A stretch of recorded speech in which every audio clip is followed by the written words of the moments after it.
that the fountainhead of the ancient Christian ethic was here.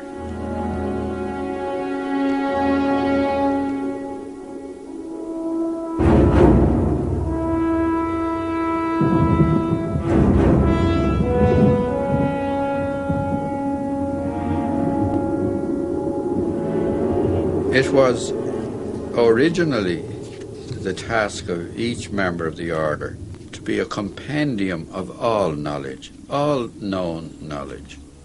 That was the reason for the long term of training. If humanity was totally wiped out, except for one individual, he should be capable of re-establishing everything from his own resources. In an old farmhouse in the south of Ireland lives Ben McBrady, a 72-year-old retired civil servant at the Dublin court.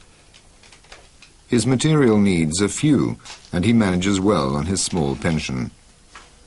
Ben reads 4 hours a day, writes poetry, and tends his garden, where he grows most of his own food.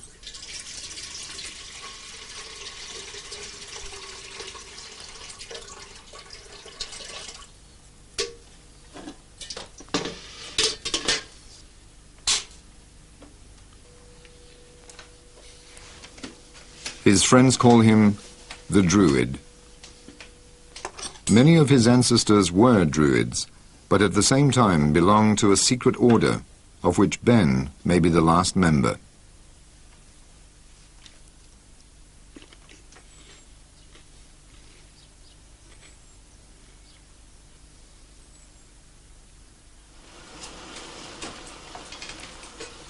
He originally set out to become a priest. Then his uncle, who was a disciple of this mysterious order, changed Ben's destiny by selecting him to become a member. The training started at his 12th birthday and took 18 years to complete.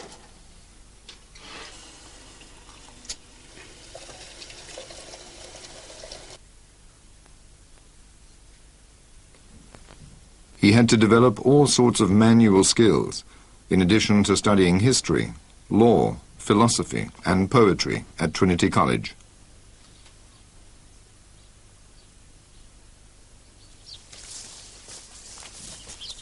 At 30, his training was completed, and Ben became part of an isolated triad within the order. Unfortunately, the 2 other members of his triad, Milo and Casimir, died unexpectedly. So now, Ben is alone.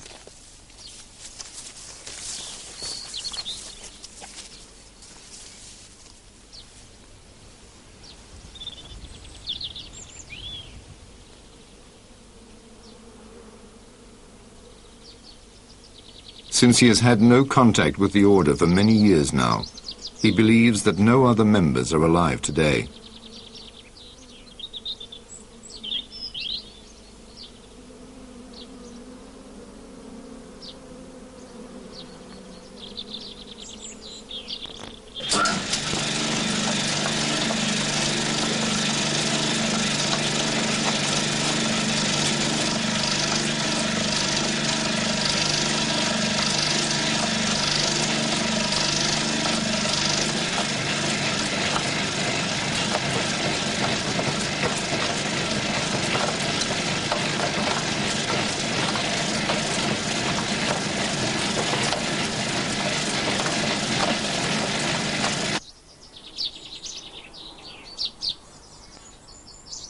Ben's story could be the final chapter in a long and fascinating history. With Ben McBrady, a tradition which has existed for 3,000 years may disappear.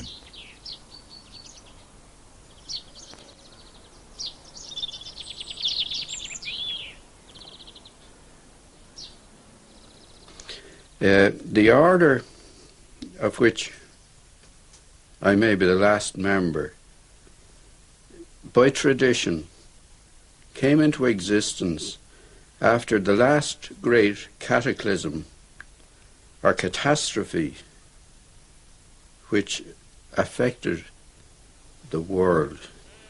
Now, with these great and terrible impacts on the earth by great electrical storms being caught up in the tails of meteors or showers of meteorites, civilization as we know it was totally destroyed.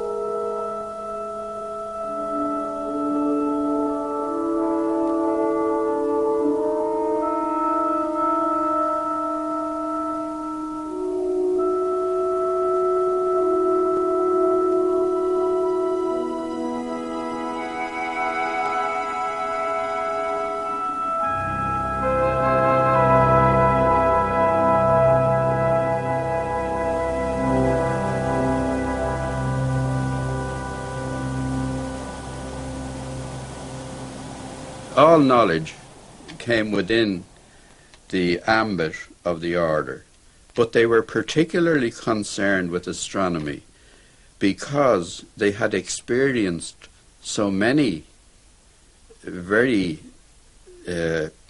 significant calamities, and it was thought that a full knowledge of astronomy would enable them to predict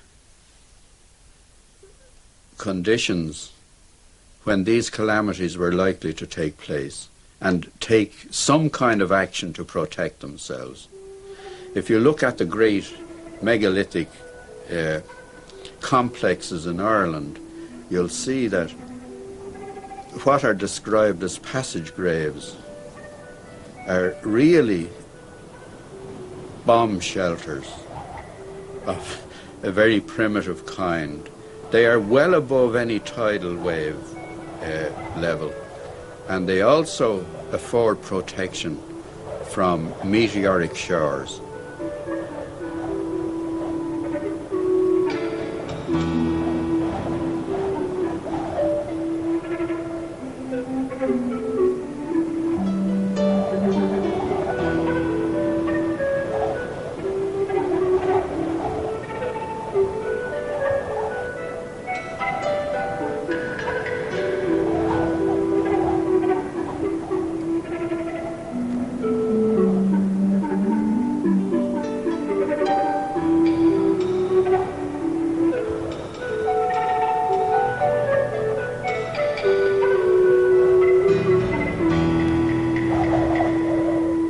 These shelters from aerial bombardment are very common, and they're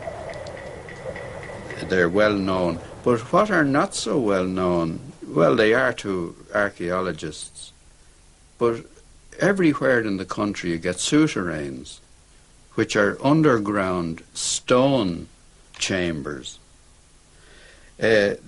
The archaeologists say, without any evidence, that they were stores for grain, mainly. But no grain remains have been found in any of the souterrains of significance, which would indicate that that was their primary function. They also served as shelters. They would shelter from outside conditions, and most of them would be well above sea level too, but not as high as the great megalithic ones. It would seem that the very complex ones, the very big ones, such as we get at Carrowkeel and Carrowmore in Sligo, were special ones, like Hitler's bunker, very well preserved, but they would be for special people, presumably for the telepaths. Every great civilization has a record of a period of a golden age when there was no war, no dispute, no lying. And this was attributed to the fact that language had not been discovered, and the telepathic function was the principal means of communication. Now, in relation to the order, those of the few isolated settlements which survived on the European coastline discovered that some retained the telepathic power, but most of them, because of the terrible traumas and trials they had undergone, had lost it. These isolated groups then began to migrate east, and in so doing they had to, in their isolation, develop languages as a means of communication. It does explain why disparate groups scattered all over the earth today have languages with no connection, languages which arose spontaneously. But over and above this, psychics in every community retained a telepathic capacity.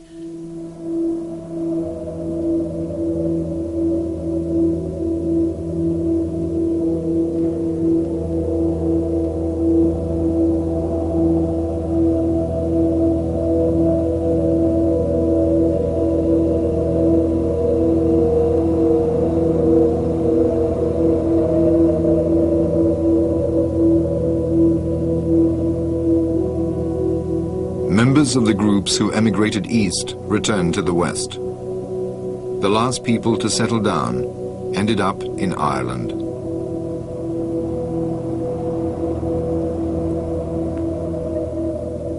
By then, the remaining telepaths had formed a secret order.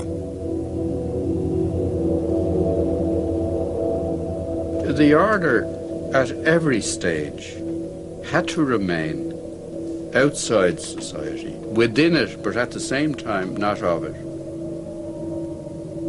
A secret order. Secrecy is not something which we think a good thing, but it is essential for survival. And as society developed, it became more and more essential for survival. The old saying is, where do you hide a pebble but on the beach? You can't keep your order secret by going off into a remote place, into a monastery, and cutting yourself off from civilization. It's essential that you interpenetrate the society. Not for any purpose of power, which is the usual aim of most secret societies, but for your own protection.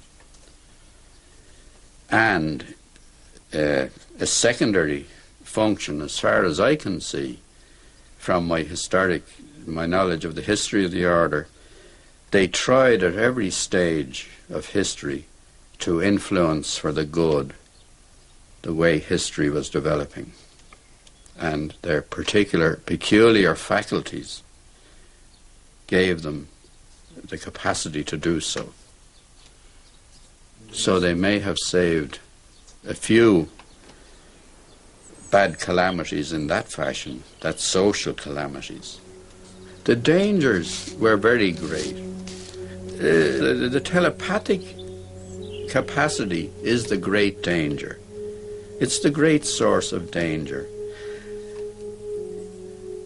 Kings, princes, made prisoners of telepaths to use them to interpret the thinking of those around them, to know who are their enemies, where the threats came from.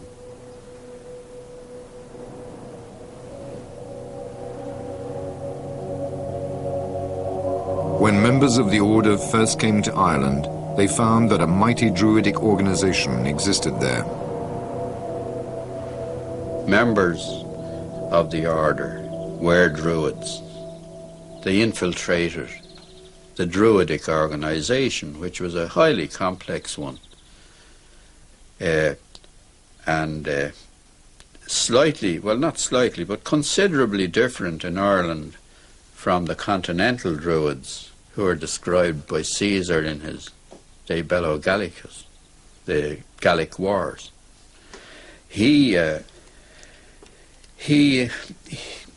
Most of his information came from a Druid named Divitiacus, who was living in Rome. And according to Divitiacus, the Druids were the priests and philosophers and astronomers of the Celtic tribes. They were also magicians and lawgivers, possibly priest kings, but he doesn't make that clear. Now, Caesar was particularly interested in the religions of subject peoples, because the Romans believed that if they captured the idols, they had the gods and the people made no more resistance to them. That was one of their techniques of conquering and ruling. It served both purposes. Now, the Druids, according to Caesar, there have been doubts thrown on whether this Divitiacus existed or not. But according to Caesar, these Druids had a great annual ceremony in which they had sacrifices.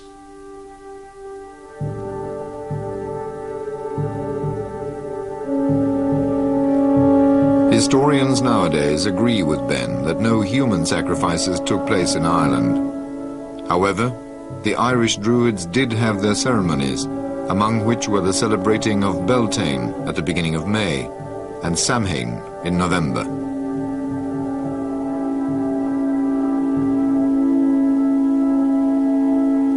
Now, these ceremonies were carried out usually in oak groves.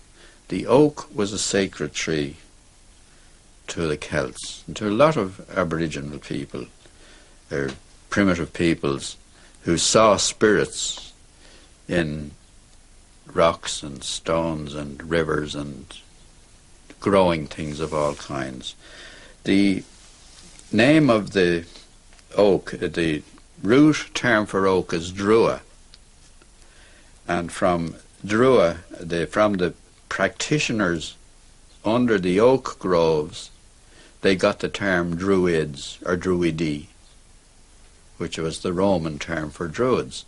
Now in Ireland, by coincidence, synchronicity, call it what you like, the Druidic Order were worshippers of the god of the sunset, the Da Rua, the red god. And a priest of that order would be called a Chela Da Rua, a servant of the red god. And with a very common thing that happens with language nowadays, we drop the first term. We drop the substantive for the adjective. That process has continued all through time in language. So Chela Da Rua became Da Rua, and Da Rua became Drua or Druid. So that's how the confusion arises between the Druids of Ireland, the Druids of the continent. They have the same name, but for different reasons.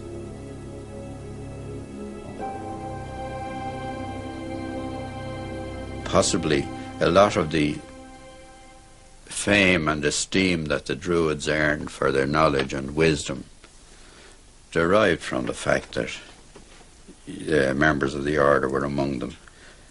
And we have that, I think, manifested best in the case of Lugar MacLugair, whose burial place we'll go to visit.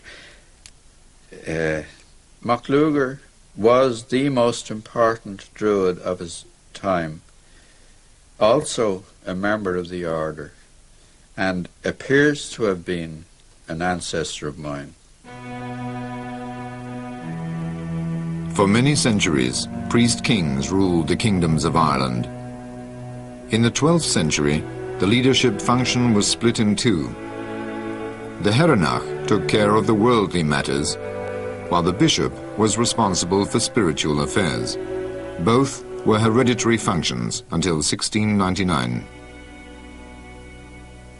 The genealogies have been manipulated by early Christian historians to suit their own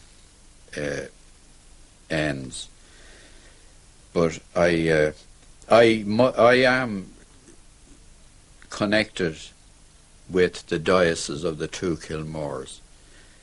A Herenach of the Two Kilmores could only come from the one bloodline, which is mine. And MacLugair is the ancestor of the earliest recorded Herenach of the Two Kilmores. He is the one who is named as the ancestor of nearly the whole pantheon of early Irish saints. According to official history, the Archdruid Lugar MacLugair was baptized by St. Patrick in the 5th century. Duftar was the son of Lugar MacLugair. The same Lugar MacLugair was the father of St. Bridget. If we go to the early history of Christianity in this country, the traditional view is that St. Patrick came here as a captive in the 5th century. But by our tradition is that if ever he existed, he came here in the 2nd century. Thomas Carlyle, the great English writer, historian, he was told once that there were 30,000 words written to prove that St. Patrick came to Ireland. And he said that there are just as many lies.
There's a great corpus of written material about St. Patrick and early Christianity in Ireland.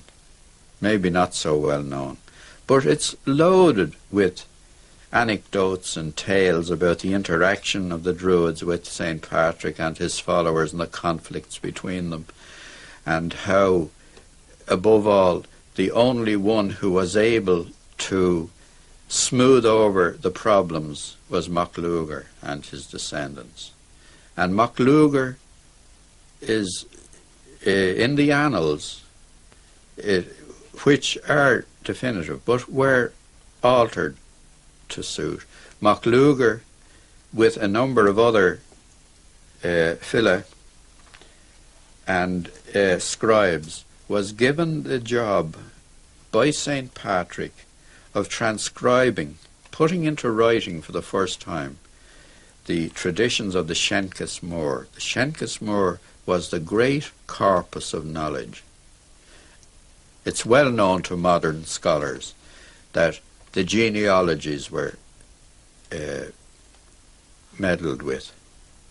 The lists of the kings were meddled with to fit in with a time scale that was wrong, and to phase out the pagan influence, which was still there, to endeavour to phase it out. So our annals start with the year 432. our written annals, which is the year in which St. Patrick is claimed to have arrived. And to me, I can see MacLugair as one of these great characters who emerge in a few generations and totally transform the character of a society. It has happened. But because of the conflicts between paganism, Christianity, he is written out of history, ultimately.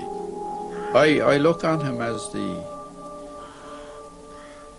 the inventor of Christianity after St. Paul. St. Paul invented the Roman Christianity. MacLugair and his group were the philosophers who laid out the main tenets of pure Christianity.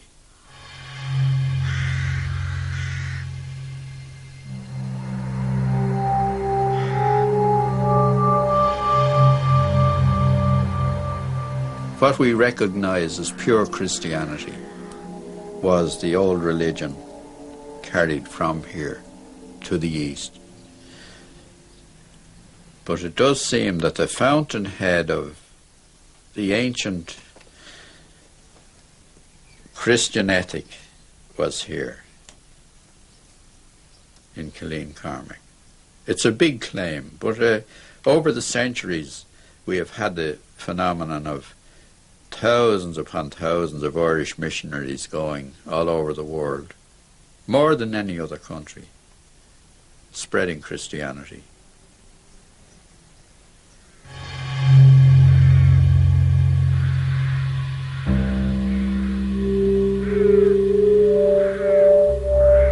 Killeen-Cormac is the burial place of Lugar MacLugair and his son Duftall MacLugair. The mortal remains of other Druids, kings and saints are also buried here. Yet Killeen-Cormac is not an Irish national monument, nor is it listed in any tourist guide. It is not even signposted. It is a secret and magical place.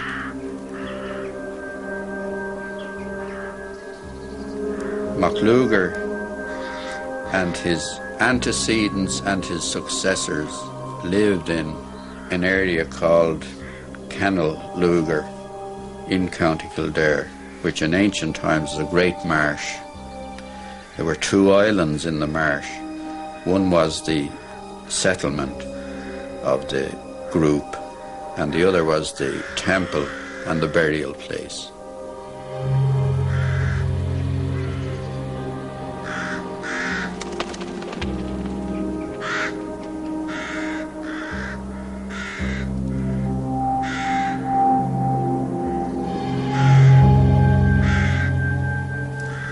The ancient stones there make a link with Christianity in that we have the only Ogham stone in Ireland which has both a Latin and an Old Irish inscription written in Ogham, cut in Ogham on the stone. Ogham is not a language, but an alphabet. The inscription on the stone reads, "For true Druids." It was one of the places where Jesus, as a wandering scholar, was inducted into the ancient wisdoms of the order,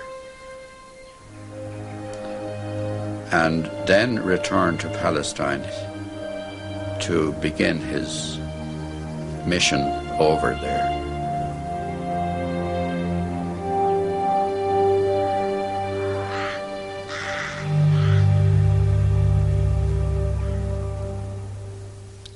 And up to the last century, a place was pointed out as the Jew's house. It didn't mean that that was simply where Jesus stayed, but that was where Jewish scholars were located. Scholars came from all over the world to ancient Ireland, and that drift continued well into medieval times. there were over 5,000 foreign students in the great school. Clonmacnoise had that number, but the more important school was in the Midlands, Clonard, St. Finian's School at Clonard. That was the school where St. Columkill was educated. But you must remember that well up into medieval times, those schools, though purporting, and monastic schools and settlements, though purporting to be Christian, were carrying on a pre-Christian philosophy, religion, observance, and were always in conflict with the Roman version of Christianity. These fundamental differences led in 1155 to Henry II getting the papal consent to invade Ireland in order to restore and safeguard proper Roman Christianity. Together with economic reasons, this resulted in nearly 800 years of British rule in Ireland.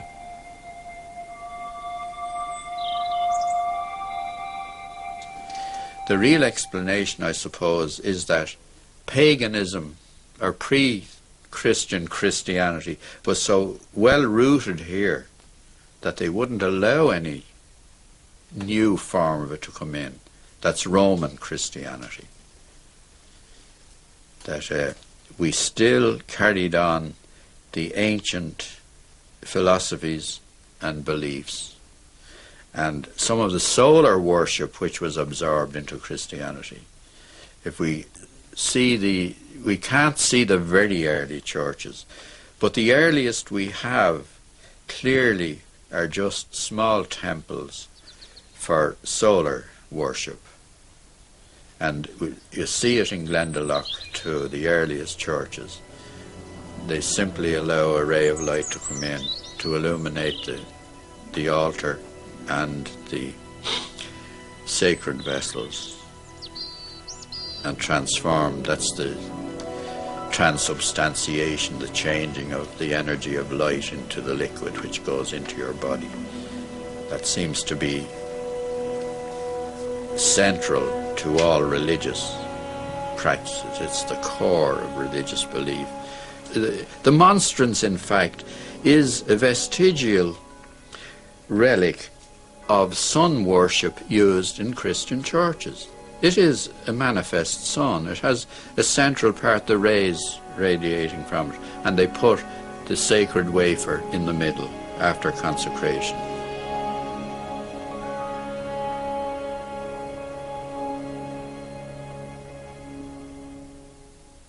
Each king had his Druid, but Christianity, they were incompatible with Christianity, and they disappeared as a group.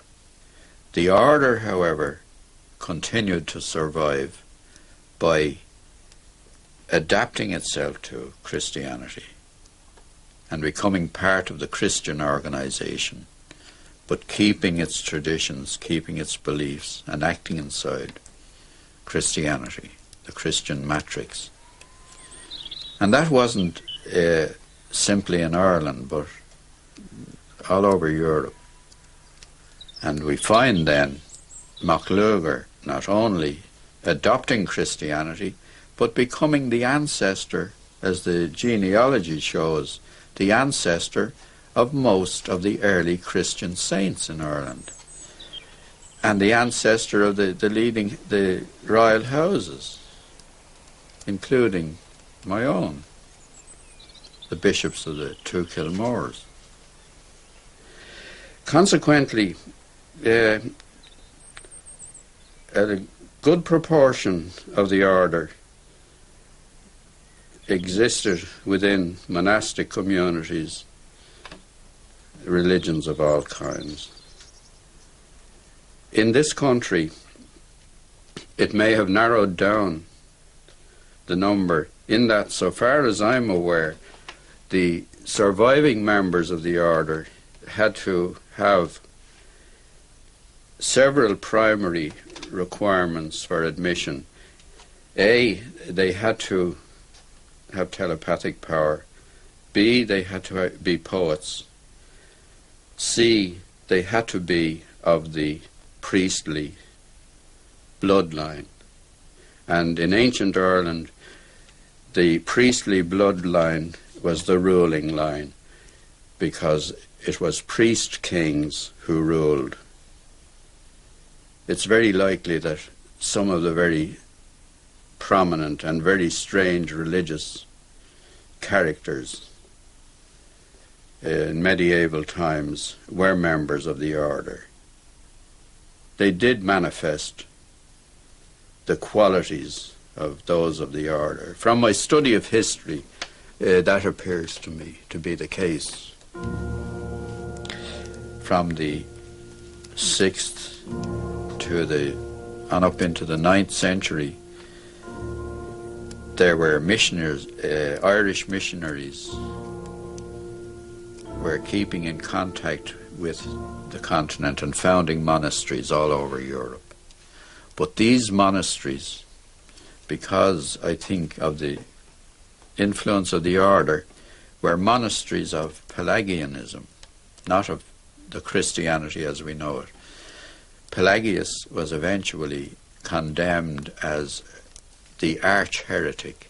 He was the first and the greatest heretic according to Christian history. But in fact, Pelagianism was the ancient religion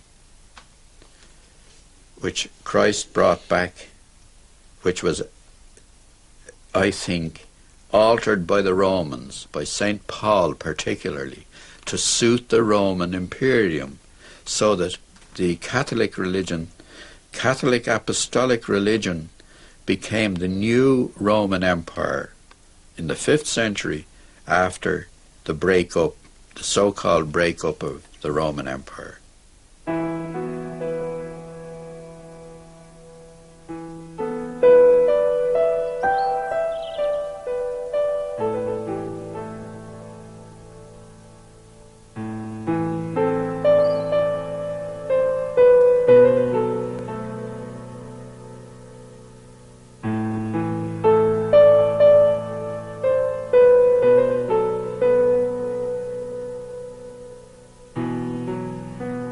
It was originally the task of each member of the order to be a compendium of all knowledge, all known knowledge. That was the reason for the long term of training.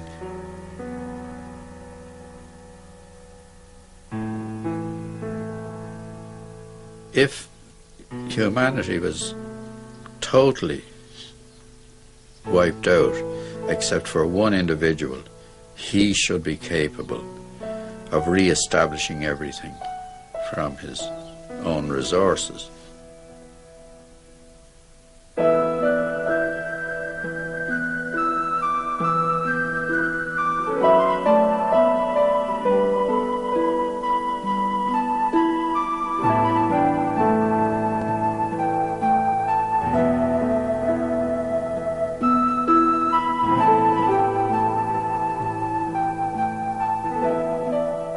Now, because in the last 2 centuries, because of the exponential increase in knowledge and techniques and skills, medicine, everything, it wouldn't be within the compass of a single human mind, or you wouldn't have the time to train someone to encompass everything. The system of triads was developed, whereby 3 were brought together. Ben, Milo and Casimir formed such a triad. Because of their telepathic powers, each was able to draw on the other's knowledge. But because of the increase over the last 50 years in radio and telecommunication, telepathy has become impossible. According to Ben, all human communication, language itself, is suffering severe damage. And that is why it was a primary function of the order to preserve language. Language is a kind of magic by which we trigger off telepathic transmission of messages between us. And if you look about the world today, we are becoming more and more confused, more and more cut off from one another. We're all living in our own little realms of unknowing. This is the great dilemma of our times. We will never have an end to cruelty and war and oppression and greed and all these evils that we see bubbling all the time. This is a thing which I believe very strong. I know it. I don't just believe it. I know it. I see it about me and I sense it. There has to be a great revolution of the spirit. Otherwise, the world is finished. It doesn't need the atomic bomb. It doesn't need any of the worst horrors of modern technology, the smart bomb, mustard gas, nerve gas. We will destroy ourselves in some other fashion. But it's essential the amnesia is got rid of, that we get back to a state of primitive thinking, clear. Technology must be brought under proper control. We, in the Order, we never condemn technology because it has given great benefits to humanity. It has taken away a lot of suffering and pain in medicine, and it has enabled knowledge to be diffused much better. But at the same time, it has outstripped the development of the spirit. And then the evil side of technology. We've seen its results everywhere. So this revolution of the spirit will have to be achieved. And this time it'll have to be achieved without the help of the Order. So the Order has ceased, in my opinion, to have any further function in society. When people say to me, "Oh, do you not feel in despair because you think you're the last of the Order?" And I quote Tennyson to them. Tennyson says, "The old order changeth, yielding place to new, and God fulfills himself in many ways, lest one good custom should corrupt the world." We must change. A new order will evolve, a new order will emerge. It's either that or total destruction. And when I say total destruction, it doesn't mean absolute annihilation, but the ending of things as we understand them.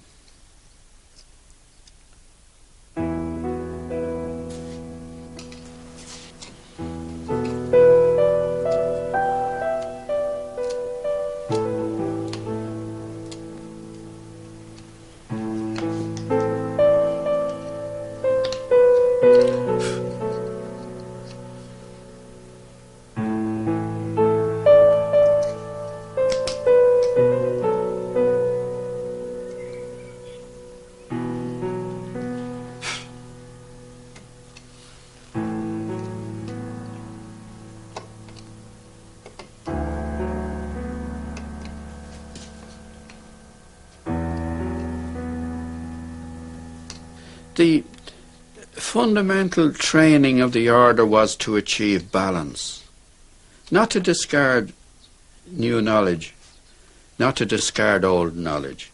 Keep a balance between them. Keep a proper balance in everything. That faculty has been disturbed. Order depends on a balance of forces.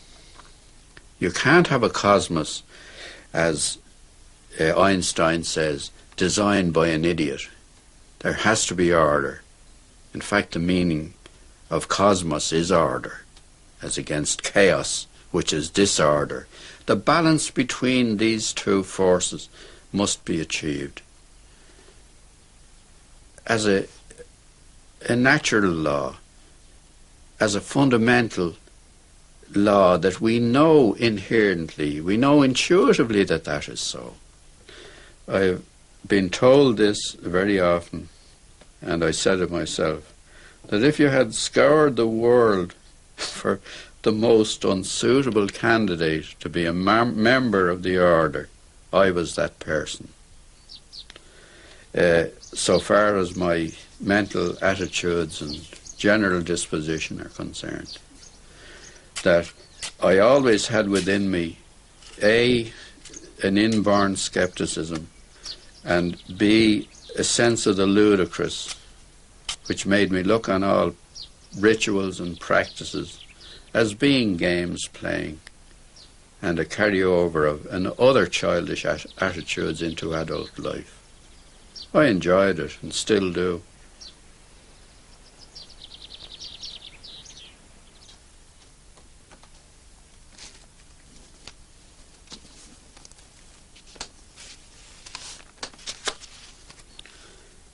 He kissed me under the Moorish wall, and I thought, well, as well him as another. And then I asked him with my eyes to ask again, yes. And then he asked me, would I? Yes, to say yes, my mountain flower. And first I put my arms around him, yes, and drew him down to me, so he could feel my breasts all perfume. Yes, and my heart was going like mad, and yes, I said, yes, I will, yes.